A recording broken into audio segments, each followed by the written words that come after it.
Hello everyone, welcome छ हजुरलाई मेरो ताजा भिडियोमा।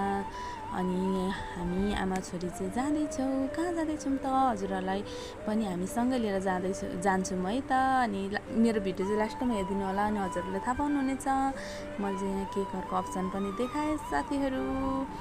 अनि मेरो हस्बेन्ड पनि आइपुग्नु भयो। हामीले चाहिँ बजारमा गएर किनमेल गऱ्यौँ।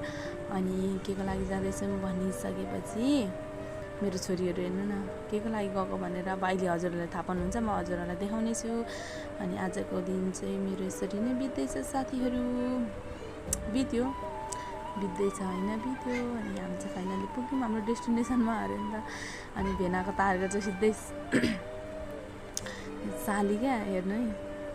आज चाहिँ मेरो कान्छी बहिनीको बर्थडे थियो। अनि उसलाई बर्थडे विस गर्न भनेर गएको थियौँ हामी।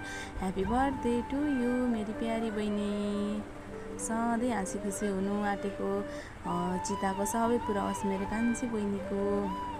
I love you. अनि हामी चाहिँ केक लिएर गएको थियौँ। अनि उसले त नमनाउने, आउनु मात्रै भनेको थिएँ। अनि हामीले चाहिँ केक लिएर गएको थियो। उसको माइली दिदीले उहाँ कतारबाट केक लगिदिनु भनेर अनि सरप्राइज लगिदिएको थिएँ उसले भनेर, मन्जुले भनेर लगेको थियौँ। अनि यहाँ केक काट्ने कार्यक्रम हुँदैछ, ल चाड्दैछ। अनि हजुरहरूलाई कस्तो लाग्यो भिडियो भनिदिनु ल। के गरौँ भने चाहिँ बाल्नै सक्दिनँ यो क्यान्डलकै हात पोलो भनेर। अनि म चाहिँ बालिदिन्छु। हजुरहरू को हुनुहुन्छ है आफ्नो दिदीहरू नजिक हुँदाखेरि चाहिँ होइन बाजेको बाजे गर्ने, अनि टाढा हुँदा चाहिँ कति धेर माया लाग्ने क्या। प्रायः दिदी बहिनी को सम्बन्ध यस्तै होला है साथीहरू। अब हामी पनि कति बाजी राख्छौँ नि त, बाँच्छौँ जहिले बाँच्छौँ। मसँग भन्दा नि मेरो माइली बहिनी र कान्छी बहिनी चाहिँ धेरै बाँच्छ। अनि टाढो हुँदा नि उनीहरू नै दुईजनै फेरि धेरै माया क्या। म चाहिँ अब सिमिलर तरिकाले एउटै तरिकाले माया गरिरहन्छु। भेट्दा सँगै हुँदा पनि टाढो हुँदा पनि। उनीहरू चाहिँ टाढो हुँदा झन् गाढा, नजिक हुँदा चाहिँ बाँध्ने जुत्ने त्यस्तो चाहिँ भइरहेको छ होला नि। हाम्रो पनि त्यस्तै हुन्छ साथीहरू।